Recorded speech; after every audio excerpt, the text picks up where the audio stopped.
Oh yeah, well the one that jumps out more than any other is the redevelopment of Thomond Park. Two big items of it, and then a third. The biggest item from my point of view was Munster choosing not to do any deal with regards to naming rights, which they were on offer, and they turned it down through sort of a mix of sentimentality and like pomposity, and that it was always going to be Thomond Park. We didn't need some name sullying it. So it got built and finished and opened when they were European champions. And that's the time you sell your naming rights to a stadium, when it's new and when you're on the up. They chose not to. And as a result, they've had a stadium which they couldn't, you know, they couldn't really afford. They've been in They've had their debt restructured twice by the IRFU. They're still paying it off. I think the pay has been changed recently. They don't fill it often enough because they, in my opinion, and it's not in my opinion, they built a really big stadium. They built a stadium which they with capacity it does need, which is always going to have empty parts in it apart from a small number of games. And then the third item of it is, did they build it in the right place? If you're going to build a bigger stadium, you would build it near a bigger population, which would have been Cork. There's a political element to it. When I say political, I mean literally based on policy of whether you want to concentrate rugby, and because that's what's happened. It is concentrating rugby in Limerick rather than in Cork. But those are all items that you just cannot write off. Like those are like certainly the naming rights is just a mistake, not worth it. People would have called it Thomond if they wanted to anyway. Building it too big is a mistake. They've paid for a load of extra infrastructure, which they don't fill. Which, like every time that a game goes and that a seat is unfilled, it's gone forever. You've already paid for it, and you haven't got anything back. And then the third part is, which is more debatable, is whether they built it in the right place. That's as I said to you, it's not exactly an albatross hanging around their neck, but it's a big seagull, and it impacts on their finances. I wouldn't say just to this day, as though like this is so long ago. To this day, for next 5 years, next 10 years, next 15 years, until they can get more people coming through the gates and more people and increase ticket prices and start turning it into an asset rather than like something that makes money for them rather than something that they're still paying off. Like that hurts them. Ravenhill doesn't have that. Like the Queen built Ravenhill for Ulster. She's a huge Ulster fan. We won the league. Our team is not that far off Leinster, but like we've one player on a central. Now, you also sort of have to look at it and you go, had Leinster played their first team in the semi-final against Munster, would Munster have beat them? The answer is no. Like it wasn't the first team. But like, look, tough. That was Leinster's decision. Correct. Like Leinster, like Leinster can't point the finger anywhere else except Leinster for that one. What I'm saying is I want you to draw the line between the effects that having too much debt with your stadium and maybe building the wrong place, whatever, the knock-on effects that those have and why, Munster are behind Leinster. Oh, there's a number of reasons. One of the main things is that you can't, you can't necessarily generate any profits. Like when I relate to like last week's news, like Leinster have gone out and signed Geordie Barrett. Leinster sold, I think 92,000 tickets in the space of for games 7 days apart, and got to keep most of it. Hired out the stadium, but they get to keep the rest of it. That goes into Leinster. Now we split other monies actually with the rest of the union, prize monies and stuff like that. That Leinster win and it goes into the IRFU and gets split. But that money that comes into Leinster is like now Leinster have money to spend. We have to pay rent on a stadium. We don't have massive debt. Like we don't own our stadium. But so there's one element of that. Other elements are longer reaching, and it's not just to do with stadium, but it is to do with decision making, which was the crux of my point. Decisions that have a long-term impact on you. At the moment, like I've been boring people about this for a number of years, but it is the gap in the Munster squad between Munster players born between like 1991 and 1996. There are very few of them. There's no internationals. So it's a huge 6 year long gap. Those guys are 28 to 34, which is sort of regular international age, say 27, 33 more often would be sort of that prime spot. Munster don't like this gap was always going to come because they didn't produce any international players in that era. Any international, like not any, but the guys who did produce were got limited caps. Not some of them aren't with Munster anymore, and like James Cronin would be one, JJ Hannon would be another. The ones that did got their caps quite a long time ago under Joe Schmidt, Niall Scannell, and Rory Scannell. And that's sort of that's their players in their prime. This was always going to happen. This gap in their squad, which they had a number of years ago before when it was Donnacha Ryan, Billy Holland, and the scrum half Duncan Williams were the only guys.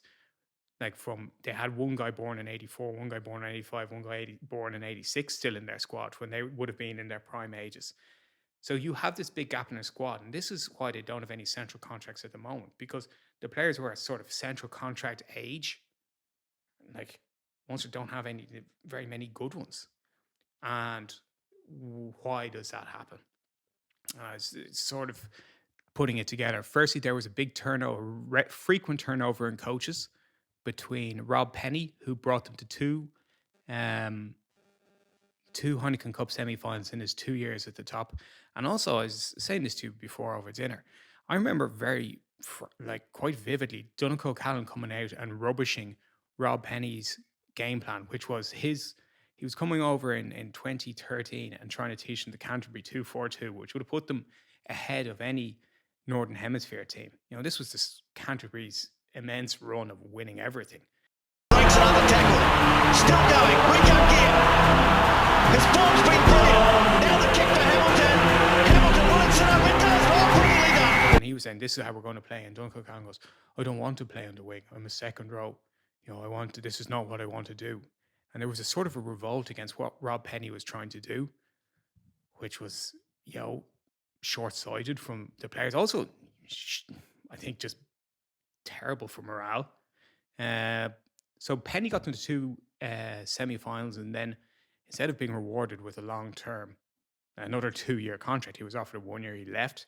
Foley came in from under Penny, wasn't successful at all, and then they brought in Erasmus. So he was sort of sidelined after 2 years. They brought in Erasmus, who got shitloads of short-term contracts out of the IRFU, just kept on looking for guys to come in and play for 3 months. Lots of them South Africans, but also Save Tokila and other lads. And then he left after saying he wouldn't leave. And then they got on to Van Graan. So Van Graan gets scapegoated an awful lot because he played a particularly boring game. That's what he pioneered. And Munster couldn't win any big matches underneath him, or very, very few. He also had Stephen Larkham beside him, who gets away scot-free because everyone loves Larkham. And it's the sort of the argument that's put forward is that Van Graan made Larkham play shit. And you're going, Larkham is this fucking 100-cap Hall of Famer. And do you think Van Graan, who never played pro rugby, is going to go, yeah, shut up, Stephen, put those fucking great moves away? And Larkham's going, oh, sorry, boss, and go, sit with his back in the corner. Larkham was massively at fault. He ran a terrible attacking game. But Van Graan gets scapegoated, whereas Van Graan actually started picking younger players, which, Razzie didn't at all. And so but they played terrible. They played some bad rugby. Van Graan actually put together a really good team between guys who identified and sort of value players, and then really expensive players like Dialende and Snyman. But they couldn't win. They couldn't even win the Rainbow Cup. They're playing worse rugby than they should have.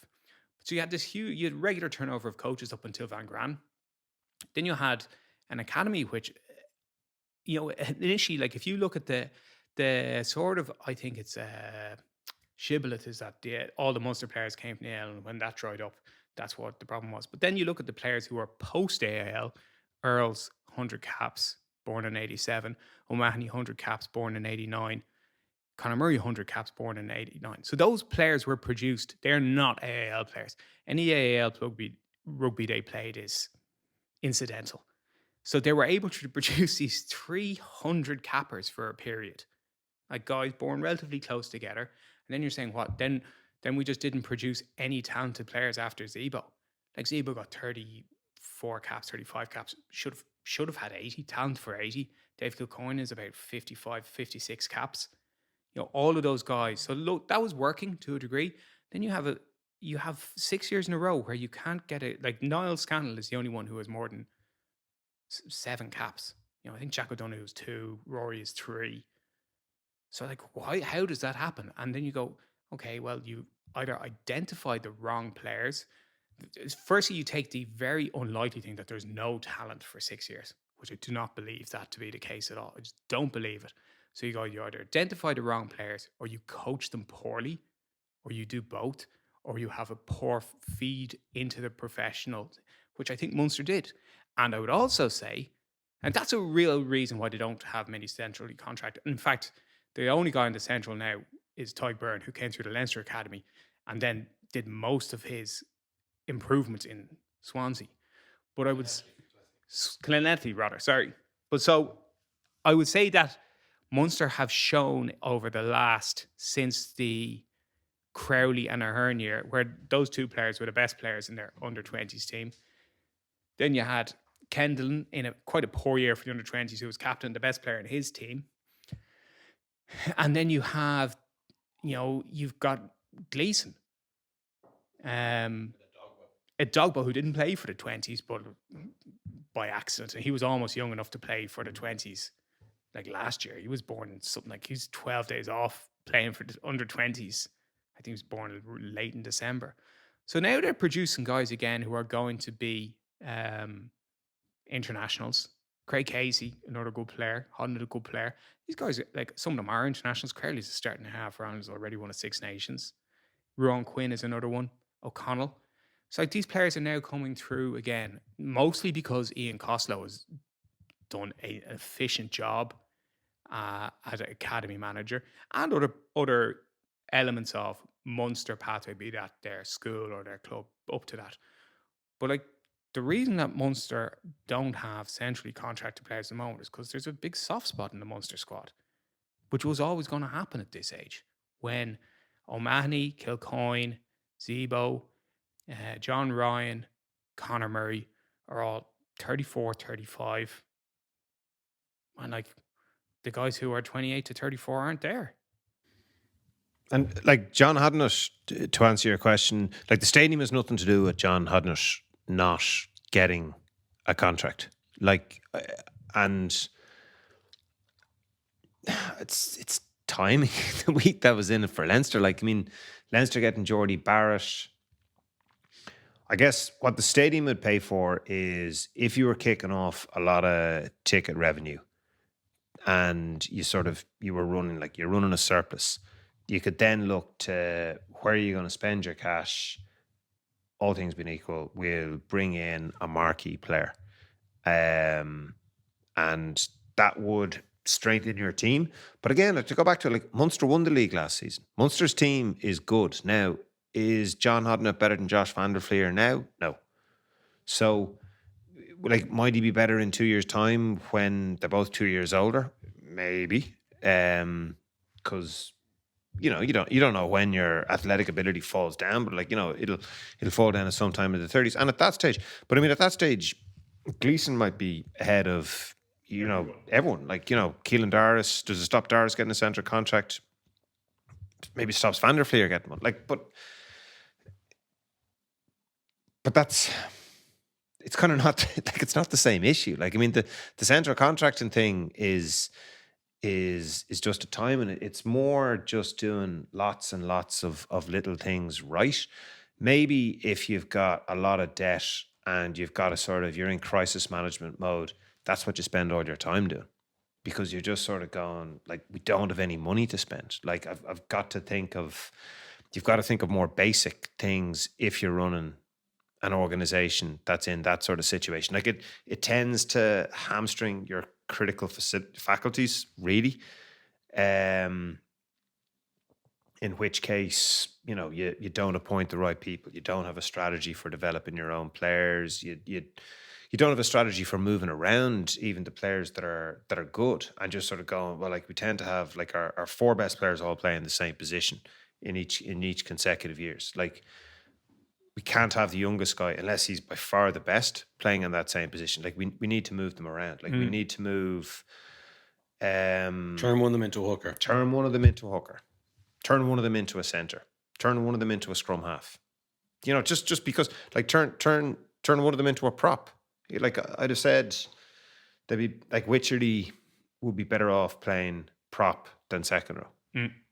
And it's making those sort of decisions in the rugby point of view. But again, to go back to the idea of the federal model, the decisions that the provinces make themselves impact how they're run. Like the decision that it doesn't affect Connacht and it doesn't affect Ulster and it doesn't affect Leinster.